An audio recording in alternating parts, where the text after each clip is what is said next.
They say Maine is where the map runs out, where the forests thicken, the fog never really leaves, and the sea swallows whatever it pleases. It's the edge of America, the first to see the sunrise, and sometimes the last to see what went missing.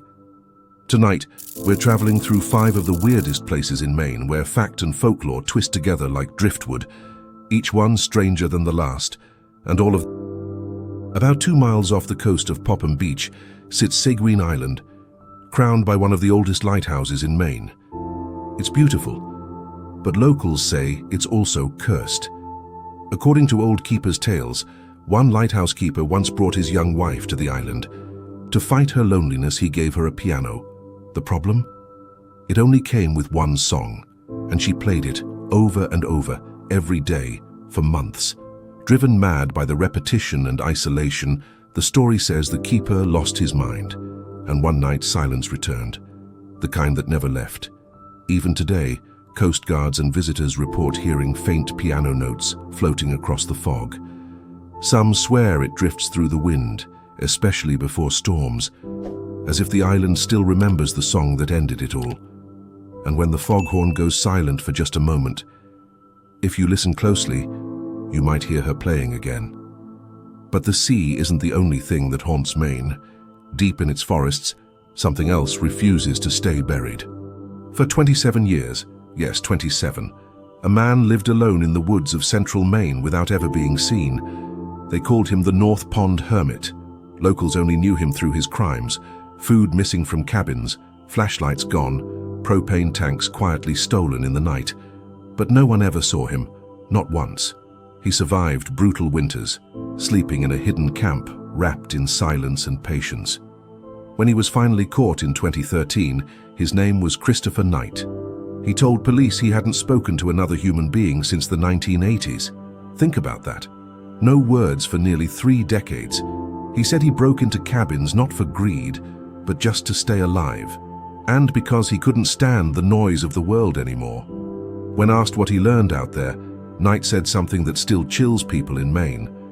But while one man vanished from the world on purpose, there's a whole town in Maine that disappeared by accident. If you ever go kayaking across Flagstaff Lake, you might not realize you're floating above an entire drowned town. Back in the 1950s, 2 communities, Flagstaff and Dead River Plantation, were flooded intentionally to create a hydroelectric dam. Families were forced to leave. Houses were torn down, but not everything was removed. Under the water today still lie cellar holes, stone foundations, and rusting relics of what was once home to hundreds. When the water level drops during dry seasons, pieces of the past start to resurface.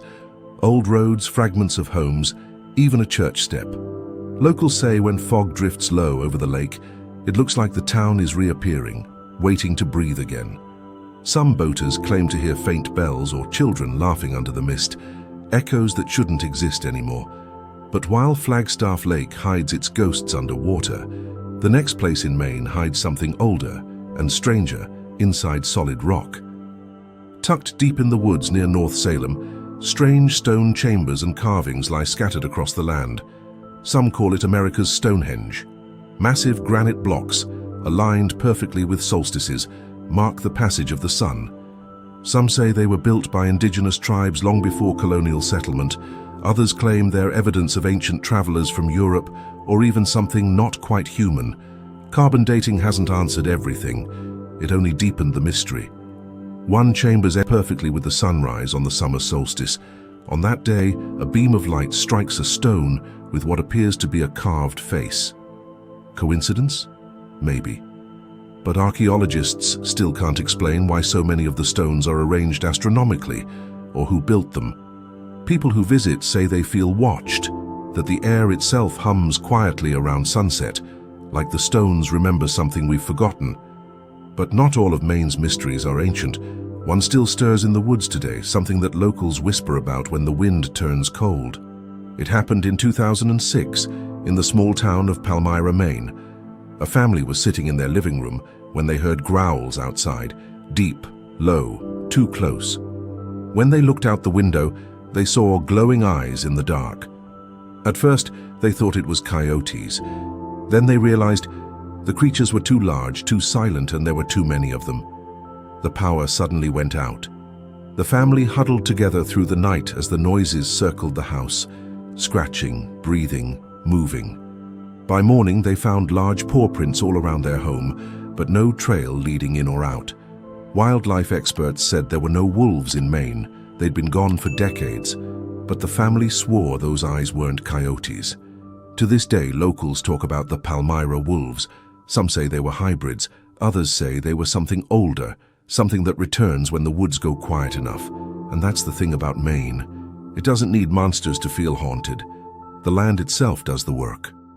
From a piano that never stops playing, to a hermit who forgot what human voices sound like, from towns drowned beneath lakes, to stones whispering to the sun, to eyes that still glow in the dark. Maine isn't just a state, it's a mood, a place where time moves slower, and where the line between story and truth is thinner than the morning fog. Maybe that's why so many who visit say they can't quite forget it, because part of Maine always stays with you. So tell me, which one would you dare to visit first? And before you go, remember this. Sometimes the strangest places aren't the ones that scare us. They're the ones that quietly remind us how small we really are. This was Something Strange is Hiding in Maine, and it's still there. Subscribe for more journeys through America's hidden, haunted, and unexplained corners.